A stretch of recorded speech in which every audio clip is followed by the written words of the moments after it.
नमस्कार फ्रेंड्स। आज हम बात करेंगे जिंदगी की। जिंदगी में ऐसा क्यों होता है कि एक आदमी जो कि मंदिर भी जाता है, अच्छे से पूजा पाठ भी करता है, सारे धार्मिक और अच्छे काम करता है, किसी का बुरा नहीं करता और कोई बुरे कर्म नहीं करता, वो आदमी जिंदगी में अक्सर ही दुख उठाता है, परेशान रहता है। जो अपनी सीमा में रहता है, जो गलत काम नहीं करता, कभी मंदिर नहीं गया। और एक दूसरा आदमी जो कि दुनिया भर के चुने हुए बुरे काम करता है, कभी मंदिर नहीं जाता, कभी अपने पापों के लिए क्षमा नहीं मांगता भगवान से, कभी कोई कीर्तन में नहीं जाता, कभी मंदिर नहीं जाता, कोई पुण्य वाला काम नहीं करता, अक्सर वो सुख पा जाता है। तो विरोधाभास क्यों?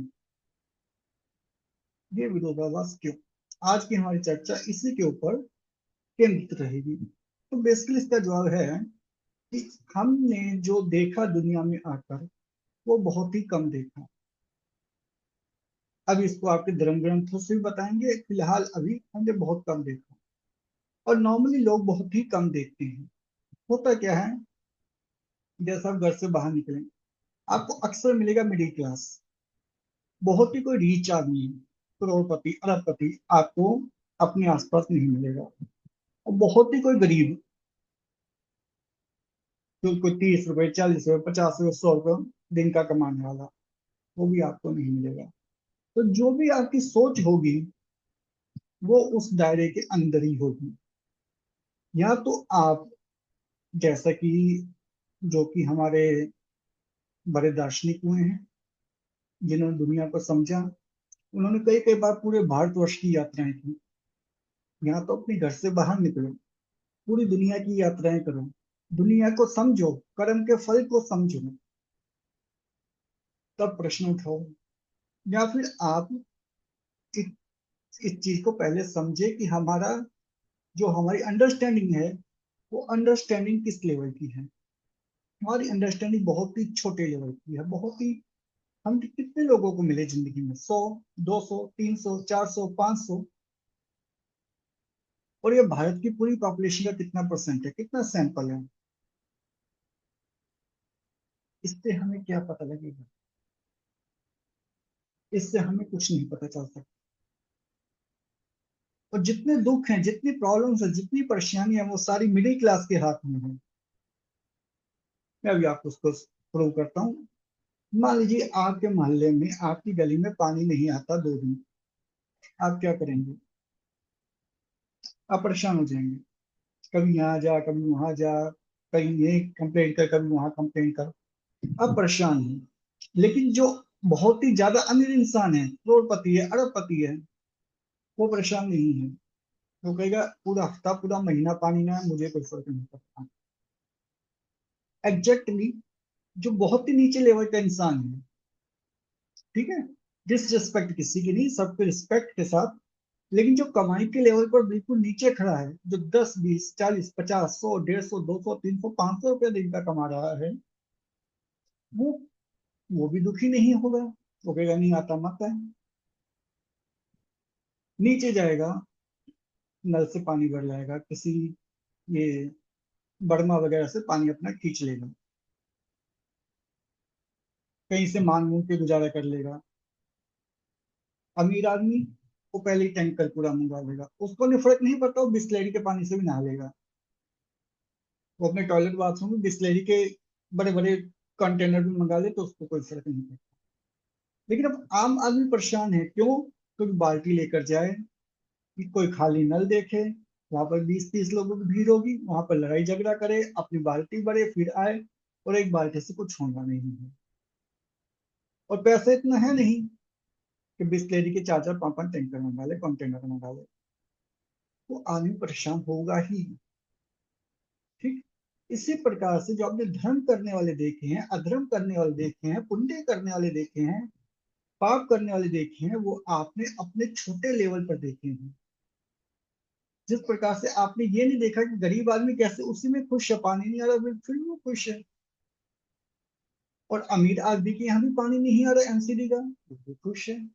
लेकिन परेशान कौन है? वो लोग जिनको आप देख रहे हैं, जो आपके आसपास हैं, वही 60, 50, 20, 10, 40, 100, 150 लोग जो आपके स्तर पे ही हैं। इसी प्रकार से आपने जो सैंपल उठाया वो यहाँ भी कम उठाया। आपने अपने आसपास अपने यार दोस्तों में देखे, यार ये मेरा दोस्त तो रोज मंदिर जाता है, या आपने फेसबुक पे देखा, ये तो बड़ा खुश रहता है और ये दुनिया भर के बुरे काम करता है। तो, तो यही है कि आप इस दायरे से थोड़ा बाहर निकलिए। अब यहाँ पर भी बुरे करने वालों के अंदर भी आप उठाए नाम बुरे काम करने वालों के, नादिर शाह के।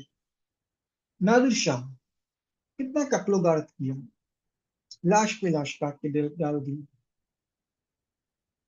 अब कुछ लोग कुछ भी कहना चाहें, लेकिन मैं यहाँ पर एक लाइन जरूर ऐड करूंगा कि कोई मजहब, कोई दीन, कोई धर्म इस चीज को जायज नहीं ठहराता। सारे धर्म, सारे मजहब, सारे दीन करुणा सिखाते हैं, दया सिखाते हैं, दूसरे की मदद करना, इंसानियत की राह दिखाते हैं। लेकिन नादिर शाह ने तो किया। यहाँ धर्म से कोई मकसद नहीं है, हमारा दीन से कोई मकसद नहीं है, मजहब से कोई मतलब नहीं है। मतलब है इंसान की फितरत से। आप इस चीज को समझे। फिर भी वो खुश था, वो शाह था, राजा था। अंतिम वक्त तक वो बढ़िया गुजरा। हिटलर को देखें, हिटलर ने कितने यहूदियों को बिना किसी कारण के ही गैस के चैम्बर से बंद करके मरवा दिया। उसका भी अपराध कोई कम नहीं था नादिर शाह के अपराध से। लेकिन हिटलर भी जब तक जिया, एज ए किंग जिया, वो अपने देश का सर्वोच्च था। अब कुछ लोग बोलेंगे कि अंतिम वक्त उसको आत्महत्या करनी पड़ गई। अंतिम वक्त क्या करना पड़ गया? अब अंतिम वक्त है, 5 मिनट में खेल खत्म। आप पूरे जीवन को देखें, 5 मिनट जीवन नहीं है। 5 मिनट पिस्तौल निकाली, कनपट्टी भी लगाई, शूट कर दिया, पूरा खेल खत्म। वो दुख दुख है ही नहीं। आप उसकी पूरी लाइफ देखिए, वो राष्ट्राध्यक्ष था, तो क्यों नहीं दुखी था फिर? अगर पाप करने से, इस प्रकार से बेगुनाह लोगों को मार देने से कोई पाप होता है, तो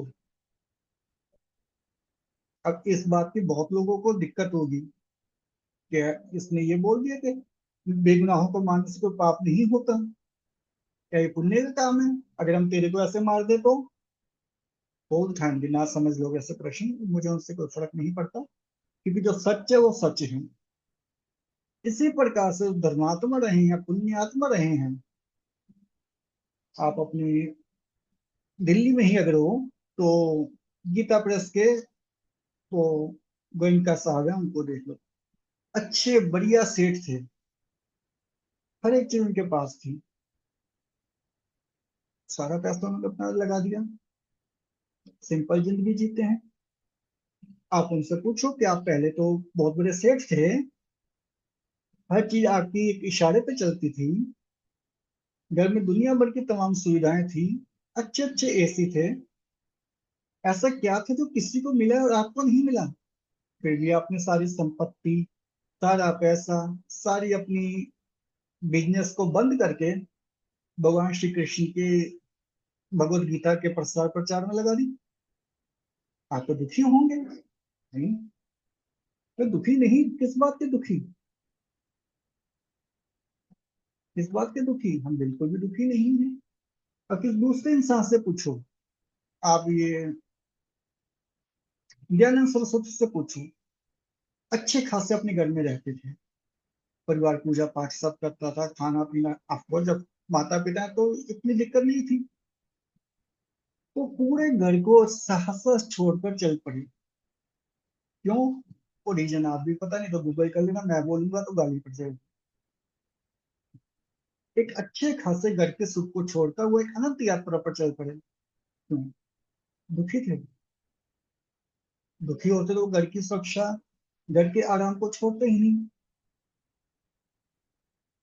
गौतम बुद्ध को देखे, क्या कमी थी उनको? सुनने में आता है कि उनके पिता ने ऋतुओं के हिसाब से उनके लिए अलग अलग महल बनवा रखे थे। ग्रीष्म ऋतु में अलग महल में वो जाते थे, शरद ऋतु में अलग महल था उनके लिए, शीत ऋतु में अलग महल था जो कि गर्म रहता होगा वॉट्सएवर। सारी सुख सुविधाओं को, और सबसे बड़ा, एक राजा की शक्ति जो होती है उसका त्याग करके चल पड़े, वो भी एक अनंत यात्रा पर। कोई पैसा नहीं, पहने हुए कपड़े, एक धोती, हाथ में लोटा, और करते रहे तरह तरह के तप, भूख से जलना। पैदल यात्रा, एक राजा का लड़का जिसने कभी बीमारी देखी नहीं थी, पहली बार जब वो रथ पे जा रहे थे तो उनके कोचवान ने उनको पता नहीं था कि कोई बीमार भी होता है। उन्होंने पूछा अपने कोचवान से, ये जो सामने आदमी जा रही क्या है? कोचवान ने बताया कि हजूर, ये आदमी बीमार हो चुका है। सोचो उनकी जिंदगी में कितना ऐश्वर्य रहा होगा, कितना आराम रहा होगा, लेकिन नहीं, उन्होंने धूप में जलना गवारा किया। धूप में जले, कितने गुरुओं के आगे हाथ जोड़े, कितने गुरुओं की सेवा की, कितने गुरुओं ने जो कहा वो किया, तप, भूख, क्या कुछ नहीं सहा। तो क्या वो दुखी थे? नहीं। याद में दुखी वो भी नहीं है जो कि असत्य के, झूठ के, पाप की प्रकाष्ठा पे पहुंच गया। नादिर शाह दुखी नहीं था। नादिर शाह दुखी नहीं था। हिटलर दुखी नहीं था। महात्मा गांधी जो कि सब कुछ छोड़ छाड़ के सत्य के पीछे चल पड़े थे, एक लंगोटी में जीवन गुजारते थे। कहाँ तो विलायत में रहते थे, बढ़िया कोट सब कुछ पहन के, विलायत की धरती पर वहां के एंजॉय करते थे। और कहाँ एक झटके में उन्होंने सब कुछ छोड़ दिया और सब लंगोटी, धोती नहीं लंगोटी में आ गए। तो क्या वो दुखी थे? वो भी दुखी नहीं थे, क्योंकि वो भी धर्म की प्रकाष्ठा पर पहुंच चुके थे। गौतम बुद्ध दुखी नहीं थे, क्योंकि जिस टाइम उन्होंने घर छोड़ा उनके सामने एक आस थी। वो धूप में जले नहीं, वो धूप में तपे, वो भी दुखी नहीं थे। दयानंद सरस्वती जी, वो भी उस टाइम जवान एज में थे, सब कुछ छोड़ छाड़ कर निकले। कितनी तप की, कितनी तपस्या की। रामकृष्ण परमहंस दुखी थे,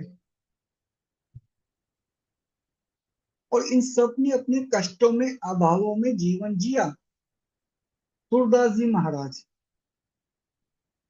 सूरदास जी दुखी थे, अंधे थे, गरीब थे,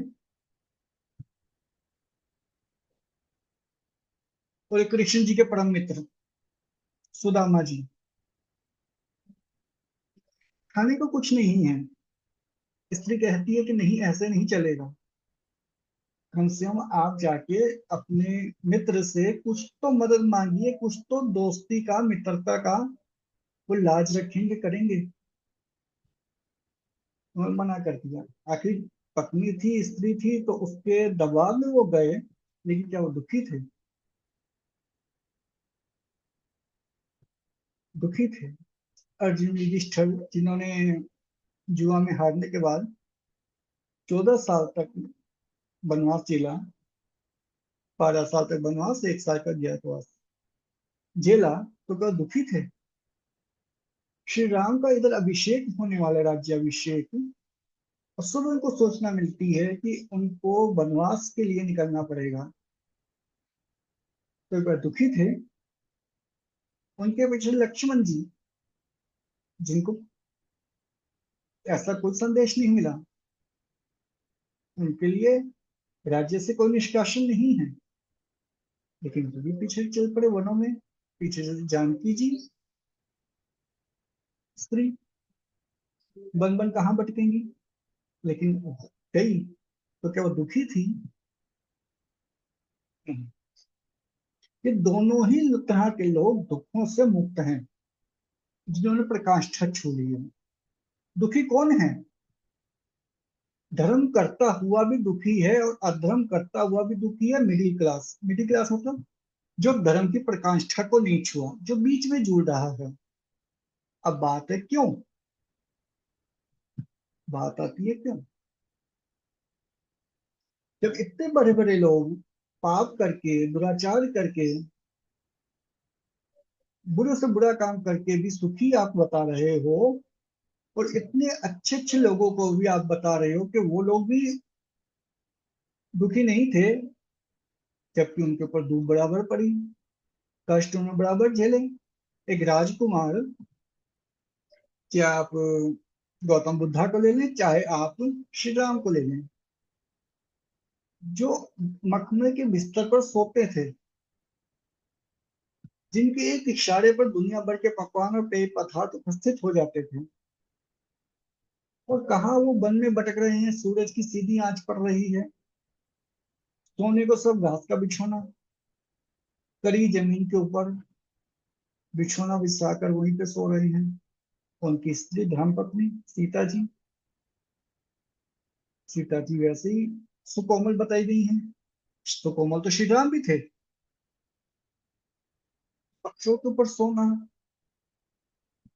ये सूखा घास के तिनके बिछाकर उसके ऊपर सोना, आप सोकर देखें, चुभेंगे? उन्हें नहीं चुभते थे? चुभते होंगे। दिक्कत उनको भी थी, लेकिन वो दुखी थे। तो मिडिल क्लास आदमी दुखी क्यों है? मिडिल क्लास आदमी दुखी इसलिए है क्योंकि उसके दिमाग में कचरा भरा हुआ है। कचरा। एक आदमी को चलते हुए धक्का दे दिया, पाप हो गया, पाप हो गया। किसी आदमी के 10 रुपए चुरा लिए, पाप हो गया, पाप हो गया। मैं ये नहीं कह रहा पैसे चुराओ या धक्का दो, वो आपकी अपनी समझ है। अगर आप किसी को धक्का देते हैं या किसी के पैसे चुराते हैं, उसके लिए आप जिम्मेवार हैं। मैं सिर्फ आपको उसका लॉजिक बताना चाह रहा हूँ, उस लॉजिक के लिए मैं सब आपसे इन शब्दों का यूज कर रहा हूँ। ये आपके दिमाग में भरा हुआ है। क्या मंदिर नहीं जाता, मंदिर नहीं जाता, है पाप हो गया। तो एक दूसरा आदमी जो मंदिर जाता है, उसके दिमाग में भरा हुआ है कि मैं मंदिर जाता हूँ, बहुत अच्छा काम किया, मेरे को अच्छा मिलेगा। मैंने एक फकीर को 10 रुपए दे दिए, गरीब को 10, पहली बात तो दे क्यों दिए? चलो इस पे फिर बात करेंगे, लेकिन चलो दे दिए, मैंने बहुत अच्छा काम किया, मेरे को इसका कोई पुण्य मिलेगा, मेरे को इसका कोई अच्छा लाभ मिलेगा। याद रखिए, ये भी एक सौदा है, और सौदे के अंदर इच्छा है कि मेरे को बेहतर मिलेगा। पहले दोनों की मनोदशा को एक बार समझ लें। एक आदमी मंदिर जा रहा है, मंदिर जा रहा है, एक आदमी सिनेमा जा रहा है। दोनों क्या एक ही क्रिया है, दोनों जा रहे हैं, लेकिन मंदिर जाने वाले के दिल के अंदर यह बात बैठी हुई है कि मैं अच्छा काम कर रहा हूं और मुझे इसका सिला अच्छा मिलेगा।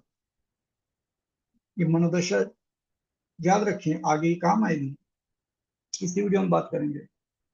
किसी गरीब को पैसा दे रहा है, उसके मन में आ रहा है, कोई दान कर रहा है, कोई पाठ करवा रहा है, कोई सत्यनारायण की कथा करा रहा है, तो मैं भगवान का काम कर रहा हूँ, मैं अच्छा काम कर रहा हूँ, सत्यनारायण भगवान मेरे को इसके बदले अच्छा फल देंगे। ये उसकी मनोदशा है। और एक आदमी जो बुरा काम कर रहा है, शराब पी रहा है, उसके मन में कहीं ना कहीं गिल्टी भाव है, अपराध बोध है कि मैं कुछ गलत कर रहा हूँ। मैंने एक आदमी के 100 रुपए चुराए हैं, मैंने गलत किया, मेरे को कोई ना कोई इस बात की सजा मिलेगी। मैं मंदिर नहीं जाता, भगवान मेरे से प्रसन्न नहीं हो सकते। और जब भगवान ही प्रसन्न नहीं है, तो सुख कैसे मिलेगा? दुख तो इंसान ने अपने आप अपनी हथेली में लिख लिया, अपनी किस्मत में लिख लिया। अब वो क्या कर रहा है, वो बात हम बाद में करेंगे, पहले इनकी मनोदशा। मनोदशा सही नहीं, मैं कह रहा हूँ, दोनों की मनोदशा में बहुत फर्क है। एक आदमी कमा रहा है और बढ़िया भोजन कर रहा है, महंगे होटलों में जाके, उसके दिल में अपराध बोध है कि जितना मैं खा रहा हूँ, जितना मैं अपनी खुशी पे खर्च कर रहा हूँ, वो मैं कहीं दान दे देता, कितने लोग भूखे हैं, कितनों का पेट भर जाता। मैं 100 रुपए की पैंट पहन रहा हूँ, 50 रुपए की शर्ट लेके पहन रहा हूँ, तो बहुत अच्छी बात है। ये मैंने 15,000 का 20 रुपए का सूट पहन लिया, तो मैं कुछ गलत कर रहा हूँ। ये भगवान की नजर में ठीक नहीं है। मुझे इसका कहीं ना कहीं जवाब देना होगा। ये हम मिडिल क्लास फैमिली के लोगों के अंदर जो बीच में बिचूल रहे हैं, या मिडिल क्लास तो नहीं कहना चाहिए, लेकिन जो मिडिल क्लास की थिंकिंग रख रहे हैं, उनके दिमाग में हमेशा विचार घूमता है। ये सोच दोनों की होती है। वहीं एक करोड़पति करोड़पति आदमी है, उसके दिमाग में ऐसे विचार नहीं आते। मुफ्त है, कभी भी देख लेना। वो कहता है ठीक है, मैं बिजनेस कर रहा हूँ, मेहनत कर रहा हूँ, मेरी मेहनत का मुझे रिवार्ड मिल रहा है, प्लस मैं इतने हजार लोगों को जॉब दे रहा हूँ, उनके घर मेरे कारण आबाद हैं। वो अपनी अलग दुनिया में है, अलग सोच में है। ये अमीर की मनोदशा है। नादिर की ये मनोदशा है कि मैं इन लोगों को मौत देकर गलत नहीं कर रहा। ये लोग गलत रास्ते पे, मैं इनको या तो सही रास्ता देना चाहता हूँ, या मैं इनको गलत रास्ते से हटा रहा हूँ। मैंने कोई पाप नहीं किया, मैं तो तुम लोगों को मुक्ति दी गलत रास्ते से। मैं अच्छा काम कर रहा हूँ। ये उसकी मनोदशा है, और वो एक्सट्रीम है। वो एक्सट्रीम है। श्री राम को भी जब वो वनवास में है, धूप नहीं सता रही, एक मखमलदार अच्छे गद्दों पर सोने वाला, राजमहल की आरामदायक जिंदगी जीने वाला, अचानक से जमीन के ऊपर घास बिछा कर सोता है। लेकिन वो प्रसन्न है, क्यों? क्योंकि वो भी उस चीज से आजाद है। वो कह रहा हूँ पिता की इच्छा के लिए आया हूँ। दोनों के दिल और दिमाग पॉजिटिव सोच से भरे हैं। हालांकि दोनों एक दूसरे के विपरीत काम कर रहे हैं। अब मैं किसको अच्छा बुरा यहाँ नहीं बोल रहा। मैं ये नहीं कह रहा कि नादिर शाह गलत था या नादिर शाह सही था, या श्री राम के बारे में कोई ऐसी बात, ऐसे नहीं बात कर रहे हैं। तो दोनों के कर्म एक दूसरे के विपरीत हैं, लेकिन दोनों की मनोदशा सेम है। दोनों सोच रहे हैं मैं कोई ना कोई बेहतर काम कर रहा हूँ, अच्छा काम कर रहा हूँ। ओके। ये जो बीच में आदमी जूझ रहा है, जो कि ना इस पार है ना उस पार है, वही सोच रहा है कि मैंने शराब पी ली तो मैंने कुछ गलत काम कर दिया, मुझे इसकी सजा मिलेगी। मैं मंदिर नहीं गया तो मैंने कुछ गलत काम कर दिया। तो भगवान रजिस्टर लेकर यही लिखने के लिए बैठे हैं। एनीवे, जो एक अलग बहस हो जाएगी, उसमें अभी नहीं जाते। ये उसकी मनोदशा है, इसलिए वो परेशान है। वो यही बात, जो डेली मंदिर जा रहे हैं, डेली अच्छे काम कर रहे हैं, ये उनके दिमाग में कहीं ना कहीं घूम रहा है। और जब ब्रह्मांड सुनता है, तो ब्रह्मांड पॉजिटिव और नेगेटिव कुछ नहीं देखता। अगर आप किसी चीज से भाग रहे हो तब भी, अगर आप किसी चीज के पीछे भाग रहे हो तब भी, वो चीज आपसे जुदा होती चली जाएगी। क्योंकि दोनों अवस्थाओं के अंदर आप एक चीज में ध्यान कर रहे हो, एक चीज में उस चीज से भटक रहे हो। मंदिर जाने वाला नेगेटिवली क्या सोचता है अंतकरण में? मैं तो मंदिर चला गया, अब बर्बादी मेरे पास नहीं आएगी। मैं तो पाठ करा दिया, अब दरिद्रता मेरे पास नहीं आएगी। मैं 10 लोगों को खाना दे दिया, अब गरीबी में से छुट जाएगी। हालांकि वो शब्द इसके विपरीत यूज कर रहा है कि मैं अमीर हो जाऊंगा, लेकिन दिमाग में उसके कहीं ना कहीं गरीबी है, दुख है, प्रॉब्लम्स है, इनसे बचना है, इसके लिए मंदिर जा रहा हूँ। और यही चीज उसके मन में भी है, जो कि पाप कर्म कर रहा है। कि अगर मैं सत्कर्म करता तो मेरे पास पैसा होता, मैं सत्कर्मी होता, मेरे पास से बीमारी नहीं होती, मैं स्वस्थ होता। लेकिन दोनों ने अपने दिमाग के अंदर, एक ने अपने चेतन दिमाग और एक अवचेतन दिमाग के अंदर एक बैलेंस बना कर रखा हुआ है, -1 का और +1 का। एक के चेतन दिमाग के अंदर +1 का साइन है, लेकिन अचेतन मन में -1 का निशान है। +1 -1 = 0। नतीजा, वो ऐसी जिंदगी जीते हैं, कभी खुशी कभी गम, कभी बहुत कम, कभी थोड़ी खुशी। क्योंकि अचेतन में तो उस दरिद्रता से भाग रहे हैं। दरिद्रता, गरीबी, प्रॉब्लम्स, बीमारी उनके अचेतन मन में है। चेतन, सॉरी, अवचेतन मन में है। और चेतन मन ये समझ रहा है कि मैं बीमारी से भागने के लिए पूजा पाठ कर रहा हूँ, चेतन मन बोल रहा है कि मैं स्वस्थ रहूंगा।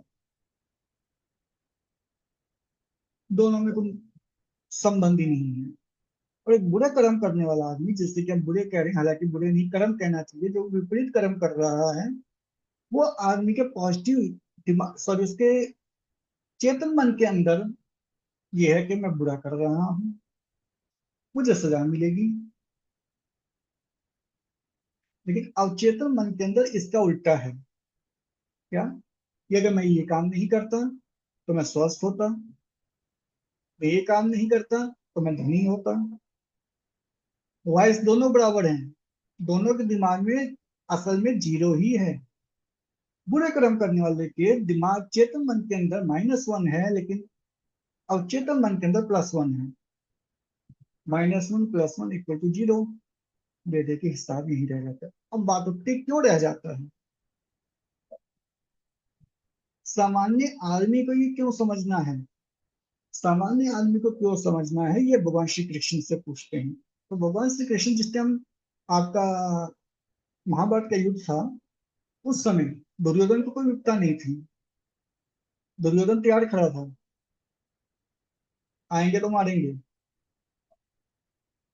युधिष्ठिर को भी और भीम को भी कोई समस्या नहीं थी, इनको मारेंगे, अपना राज सिंहासन लेंगे। दोनों एक्सट्रीम थे, दोनों एक्सट्रीम थे, दोनों को भाइयों का वध करने में कोई किसी प्रकार की हिचकिचाहट नहीं। युधिष्ठिर का वध चलता, वो 100 के 100 कौरवों को वहीं खत्म कर देते। दुर्योधन का वध चलता, वो 5 पांडवों को वहीं खत्म कर देते। दोनों एक्सट्रीम थे। एक चेतन में पॉजिटिव था, मैं धर्म का काम कर रहा हूँ, लेकिन अंदर नेगेटिव था। नहीं, अंदर नेगेटिव नहीं था वो, अंदर भी पॉजिटिव था कि मैं धर्म का काम कर रहा हूँ।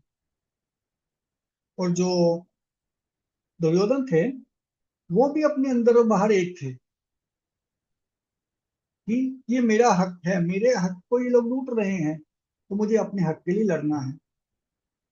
दोनों एक्सट्रीम थे, दोनों को कोई फर्क नहीं पड़ता। लेकिन अर्जुन जो बीच में थे, वो सामान्य थे।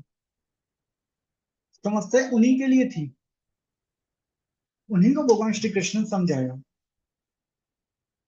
कि तेरे कर्म का कोई तुक्की नहीं बनता। कर्म करने वाला इंसान ना तो पाप में जाता, ना पुण्य में जाता है। इसके पीछे तेरी कौन सी मानसिकता छुपी है? कर्मण्येवाधिकारस्ते मां फलेषु कदाचन मां कर्म फल हेतु तो जो फल की इच्छा है, तो इच्छा का त्याग कर। अगर तू इच्छा का त्याग करेगा तो तेरे कर्म तेरे को बांधेंगे नहीं। और अगर कर्म की इच्छा को रखेगा तो कर्म बांधेंगे। कर्म की फल की इच्छा को रखेगा तो कर्म बांधेंगे। रिपीट अगेन, तू कर्म के फल की इच्छा को छोड़ दे, तेरे को कर्म फल नहीं, तेरे को कर्म नहीं बांधेगा। कर्म किसी को बांधता ही नहीं है। जो कर्म के पीछे आपकी वासना छुपी है, वो बांधती है। तो गीता के सार को अगर 2 शब्दों में कहें, तो तू कर्म के फल की वासना को छोड़ दे, कर्म नहीं बांधेगा। कर्म नहीं बांधता जब तक उसके पीछे वासना नहीं है। तो नाम कर्म का है, लेकिन बांधता कौन है? वासना। बांधती कौन है? वासना। कर्म का नाम है, क्योंकि वासना गई तो वही कर्म चल रहे हैं। अर्जुन ने क्या भयंकर रक्तपात नहीं किया,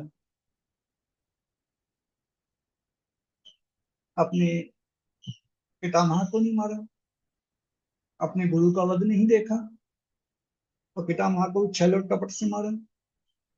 लेकिन छल और कपट हमारे लिए है, जिसने छल और कपट और युद्ध के वासना का त्याग कर दिया कि मैं जीतूंगा हारूंगा, मेरे को तीर चलाना है, सामने जो भी आएगा तीर चलाऊंगा, बात खत्म।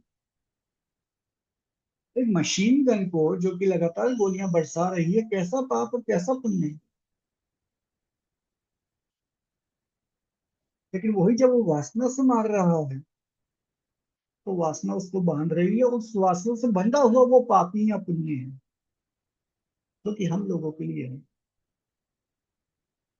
अब एक पुण्य आत्मा जिस टाइम काम कर रहा है, वो अच्छे की वासना से काम कर रहा है, उसको इस कर्म से कोई फर्क नहीं पड़ रहा है, वो उस वासना से काम कर रहा है कि मेरे को अच्छा मिले। अब ये बड़ी मजेदार बात है कि वो काम, उसके मन में वासना तो अच्छे की है, लेकिन फिर भी हम बात कर रहे हैं कि वो दुखी है, क्योंकि उसके अंतर में क्या वासना है। ये चीज समझे ना। जब वो भूख से बचना चाह रहा है कि मेरे को खाना मिले, मेरे को रोजगार मिले, मेरे को अच्छे बच्चे मिले, मेरी शादी हो जाए, मेरी जॉब लग जाए, मेरा स्वास्थ्य बना रहे, तो अचेतन में कुछ है जिससे वो बचना चाह रहा है।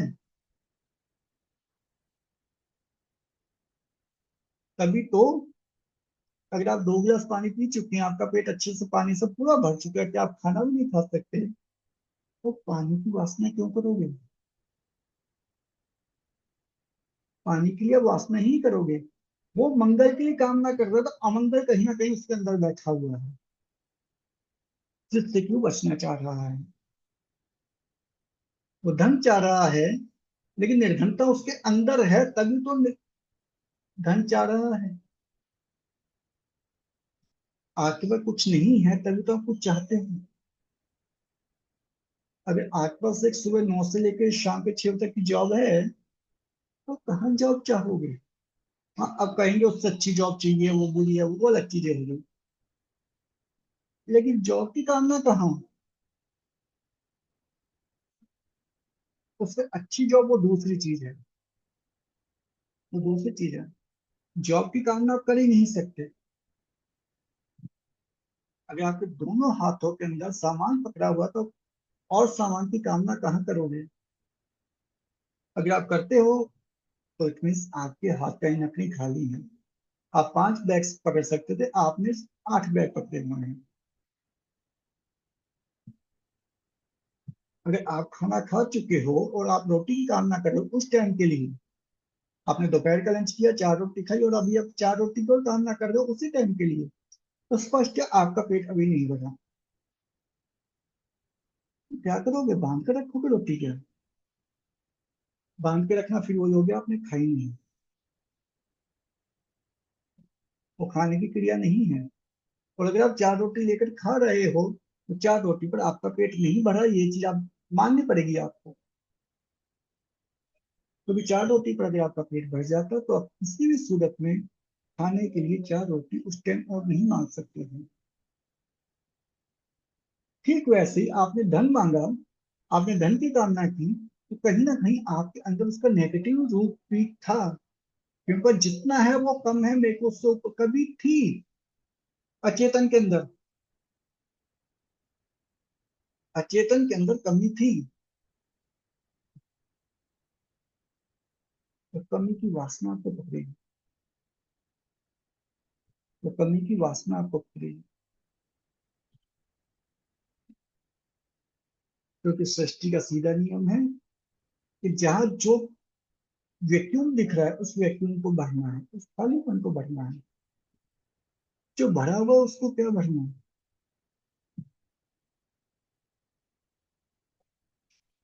तालाब पूरा भरा हुआ है, तो तालाब को क्या भरोगे? खाली है तो भरा जाएगा। तो जब आपके अंदर वासना है कि मैं खाली हूँ, मैं पाठ करवा रहा हूँ, मैं पूजा कर रहा हूँ, मैं दान कर रहा हूँ, क्यों कर रहा हूँ? या तो मैं यहाँ से उठ चुका हूँ, मैं एक्सट्रीम हो गया हूँ, बात खत्म फिर। लेकिन एक आम इंसान जो भी कर रहा है, वो क्यों कर रहा है?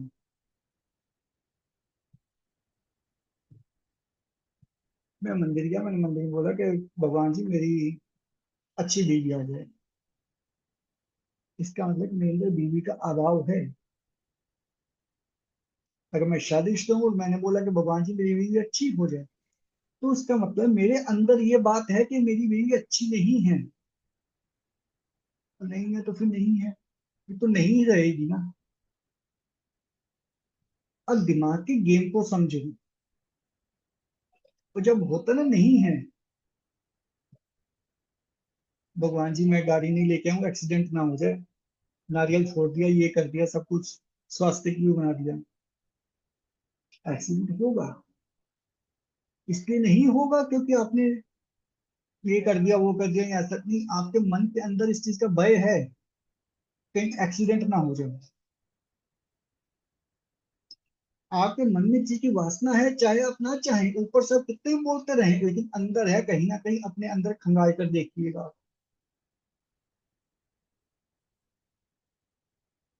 अपने अंदर खंगाल कर देखिएगा, ये वासना है। और अब बात ये होती है कि ठीक है, तो पाप करने वाला, पहली बात तो पाप जैसी कोई चीज नहीं होती, पुण्य जैसी कोई चीज नहीं होती, कर्म होते हैं और आपकी वासना होती है।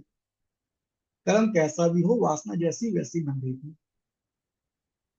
अब बात उठता है, जो पाप कर्म कर रहा है, बुरे कर्म कर रहा है, मुझे यही शब्द यूज करने होंगे, ठीक? तो वो सुखी क्यों है? पहली बात तो सुखी वो भी नहीं है। मैंने हजारों हजार लोग देखे हैं। मैंने कश्मीर से कन्याकुमारी तक देखा है। समझ, बल्कि कहना चाहिए समझा है। मुझे वो सुखी नहीं मिला, और सुखी नहीं मिला। हर इंसान कहीं ना कहीं रो रहा है।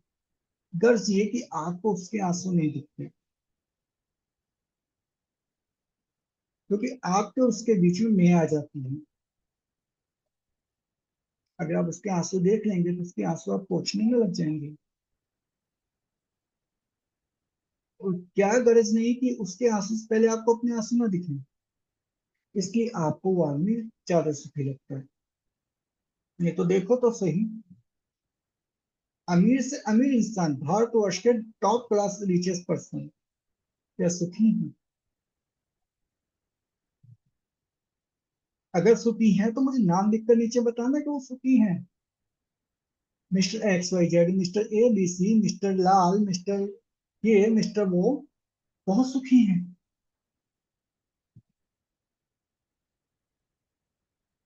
आप एक नाम नहीं ढूंढ पाओगे। क्यों सुखी नहीं है? उनको तो सब कुछ मिल गया, लेकिन उनको कुछ नहीं मिला। आप कभी बैठना, बात करना, मैं बहुत ऐसे लोगों को जानता हूँ जो आज भी आते हैं और रोते हैं कि करोड़ों अरबों रुपया, ये गाड़ी बंगला किसी चीज का नहीं है। मुझे मेरा दिल का सुकून लौटा दो। मुझे मेरी वो जवानी वाले दिन लौटा दो जब मैं कॉलेज में था, मद मस्त था, तब खाने के लिए कुछ नहीं होता था। फिर मैं उस टाइम में जाना चाहता हूँ।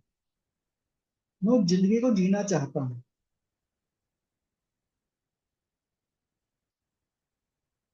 वो भी सुखी नहीं है,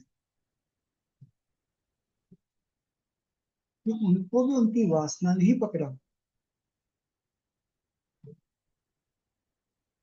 उन्होंने जंग शुरू की थी दौलत के लिए, दौलत मिल गई, सुकून की तो कभी कोशिश नहीं की ना। वो भी सुखी नहीं है। गर्ज वही आ जाती है जो मैंने आपको पहले बोला, कि आप कितने लोगों से मिले हो,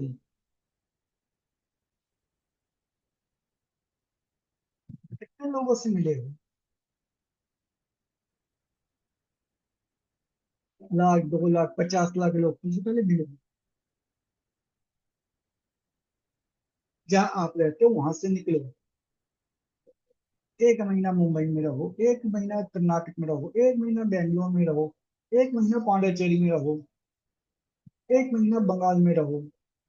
बंगाल के भी इतने हिस्से हैं, अलग अलग जगह आप जाओ।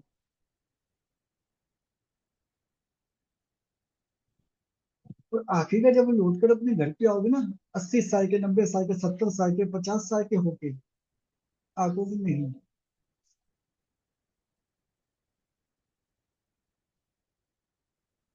कोई सुखी नहीं है। अगर तो सुखी है तो वो मैं। क्यों? क्योंकि जैसे जैसे आप उनको देखते जाओगे आपके अंदर का जो वासना वो धुलती चली जाएंगी। अब अभी दुखी हो तो मैं पैसा नहीं है, पैसा आ जाए, मंदिर गया, भगवान जी मेरे को पैसा दे दो, मैं क्यों मांगते हो ऐसा? आपके अंदर पैसे की वासना क्यों है? क्योंकि आपको लगता है खुशियां पैसे से हैं। लेकिन जब जाओगे आप देखोगे कि लोग किस किस हालात से जी रहे हैं, लोग किन किन हालात में सुखी हैं, खुश हैं, हंस रहे हैं। वासना अंदर से धुलती चली जाएगी। तो जब अंदर कोई बचेगा ही नहीं, आपको मंदिर जाने के लिए परेशान कौन, विवश कौन करेगा? मंदिर जाए क्यों जाए?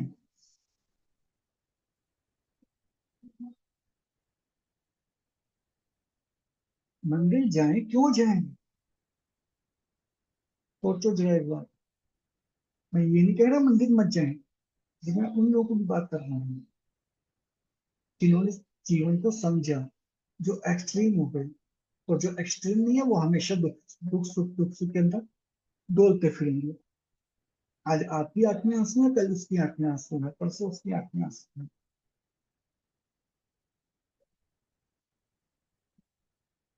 यही जिंदगी का नियम है।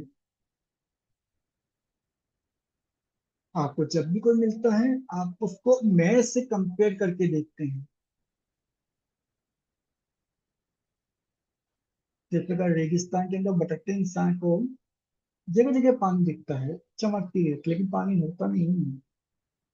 उसके अंदर की विश्व उसको दिखती है। तो जैसे मैंने अभी कहा कि उसके अंदर तो ग्लिटर है, उसके अंदर तो निर्धनता है, उसके अंदर तो बीमारी है, उसके अंदर तो बुराई है। लेकिन वो मंदिर जा रहा है, पाठ कर रहा है, सब कर रहा है। तो जब वो दूसरे को देखता है उसको वही दिखता है जो उसके अंदर है।